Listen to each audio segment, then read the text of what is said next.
گجرات سے گجرانوالہ جاتا ہوں جو لگ بھگ 50 کلومیٹر ہے، کیا میری نماز قصر ہوگی؟ جی آپ قصر نماز پڑھ سکتے ہیں، نمازوں کو جمع بھی کر سکتے ہیں۔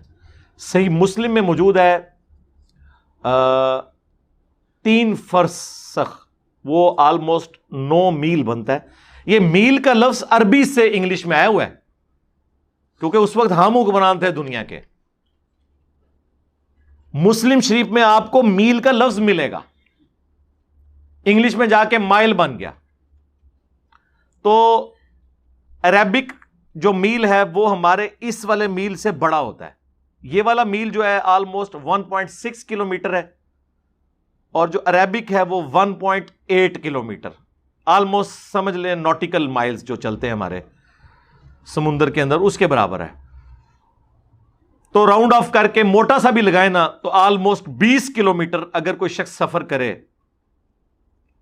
اپنے شہر کی حدود سے نکلنے کے بعد، یہ تو 50 تو بہت زیادہ ہے، تو وہ مسافر ہے، وہ نمازیں قصر بھی کرے چاہے روزانہ جائے، جس طرح ہمارے یہ ڈرائیور حضرات تو روزانہ ہی جاتے ہیں، اور نمازیں جمع بھی کر سکتا ہے، بلکہ کرے، سنت ہے۔ 2 فرض پڑے گا سوائے مغرب کے 3 پڑھنے ہیں، باقی سارے 2۔ اس حوالے سے جتنی آیات ہیں قرآن میں سورۃ النساء کے اندر تفصیلی آیا قصر کے حوالے سے، بخاری مسلم کی درجنوں احادیث میں نے یوٹیوب کے اوپر ایک ویڈیو قرآن کلاس کے دوران ریکارڈ کروا دی ہے، آلموسٹ 100 کے قریب ریفرنسز اس پہ لگے ہیں۔ مسافر کی نماز، قصر نماز، یہ آپ لکھیں وہ ویڈیو کھل جائے گی، اور اس میں ایک ایک ریفرنس ہم نے دکھایا ہے الحمدللہ۔ باقی تفصیلات آپ اس میں دیکھ لیں۔ 19 دن کے اندر قیام ہو، صحیح بخاری میں آیا ہے، تو آپ نے قصر کرنی ہے۔ تو ظاہر ہے جو روزانہ آ رہا ہے اس کے تو 19 دن ہی نہ پورے ہوئے، وہ تو روزانہ ہی واپس آ رہا ہے۔ یک مشت 19 دن کے لیے یا اس سے زیادہ کے لیے رکے تو پھر وہ مقیم تصور ہوگا۔ تو ڈرائیور حضرات بھی اسی طریقے سے، یورپ اور امریکہ میں جو لوگ روزانہ سب ویز کے ذریعے ٹریولنگ کر کے دور دراز کے علاقوں میں جاب کے لیے جاتے ہیں، وہ روزانہ قصر کریں۔ ان کو دن کے وقت بڑی تھوڑی دیر کے لیے وقفہ ملتا ہے نماز پڑھنے کے لیے، تو وہ زور اثر کٹھی کریں، 2 فرض زور کے پڑھیں، 2 اثر کے، مغرب عشاء بے شک رات کو آ کے گھر پڑھ لیں۔ اور اس میں ٹالرنس یہ ہے کہ زور اثر آپ زور کا وقت داخل ہونے سے لے کے مغرب کے وقت سے 15-20 منٹ پہلے تک کسی بھی وقت جمع کر سکتے ہیں، اور مغرب اور عشاء غروب آفتاب سے لے کے فجر کا وقت داخل ہونے سے پہلے کسی بھی وقت جمع کر سکتے ہیں۔ یہ آسانی ہے، موجہ مارو۔ لوگ کہتے ہیں جی دین کا علم حاصل کریں پھر عمل بھی کرنا پہنتا ہے، وہ ساڈے بابے نے ہر گل سانو پٹھی دسی، اور جی زیادہ علم ہی نہ حاصل کرو پھر عمل کرنا پہنتا ہے۔ آپ جتنا علم حاصل کریں گے آپ کے لیے عمل اتنا ہی آسان ہو جائے گا، اور دین کی وسعت کا آپ کو پتہ چل جائے گا۔ ویسے ان بڑوں سے کبھی پوچھنا ہے کہ یار آپ کے کسی بڑے نے واقعی کوئی علم حاصل کیا بھی تھا کبھی، جو اس نے یہ تجربہ کر کے دیکھا ہو کہ علم حاصل کرنے کے بعد بیچارہ پھنس گیا ہو؟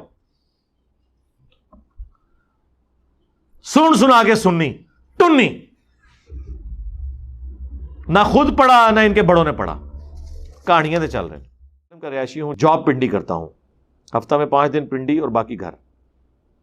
کیا پنڈی میں میری نماز قصر ہوگی؟ جی قصر ہوگی اگر آپ کے بیوی بچے پنڈی نہیں رہ رہے اور آپ وہاں پہ بیچلر رہ رہے ہیں اور آپ کا ذاتی گھر بھی نہیں ہے، تو آپ قصر پڑھ سکتے ہیں۔ قصر پڑھنا واجب نہیں ہے، جائز ہے، اجازت ہے۔ پوری پڑھنا چاہتے ہیں پوری پڑھ لیں، اور اگر آپ قصر کرنا چاہتے ہیں تو پھر جماعت کا کیا کریں گے؟ اور 5 دن آپ نے گھر تو نہیں نماز پڑھنی، مسجد میں پڑھنی۔ جب مسجد میں پڑھیں گے تو امام کے پیچھے تو آپ کو 4 فرض پورے ہی پڑھنے پڑیں گے۔ ہاں سنتیں آپ چھوڑ دیں تو ٹھیک ہے کوئی، لیکن اگر آپ کے بیوی بچے ادھر ہیں، ماں باپ ادھر ہیں، تو اب آپ کے دونوں گھر اصلی بن گئے۔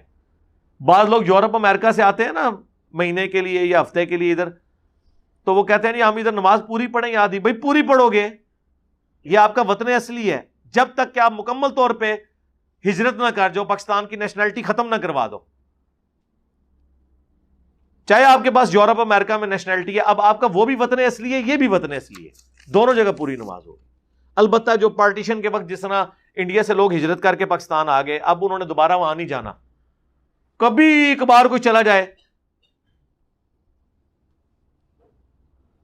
تو وہ نماز وہاں پہ قصر ہی پڑے گا، اگرچہ وہ اس کا وطن اصلی تھا، اب نہیں ہے، ہجرت کے بعد تو ختم ہو گیا نا، سب کچھ آپ چھوڑ کے آگے، اب تو وہاں پہ کوئی اور مالک ہو چکا ہے.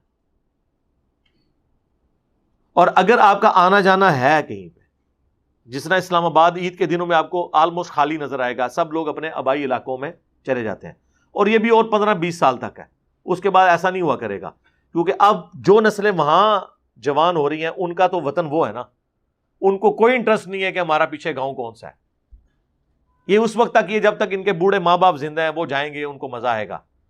اور یہ بڑی سخت زیادتی ہے کہ بوڑھے ماں باپ شادی کے بعد بچوں کی بجائے ان کے ساتھ رہنے کے، اور وہ منت بھی مارے جا کے گاؤں میں رہنا شروع کر دیں کہ ہمارا وہ ہے، اور پھر اس پہ بچوں کو ناراض ہوں گے، اپنی بیویوں کو یہاں بھیجو. کیوں بھائی؟ ان کی زندگی وہ ان کا گاؤں وہ ہے اسلام آباد، جہاں انہوں نے بچپن سے وقت گزارا ہے، ان کا رائٹ ہے.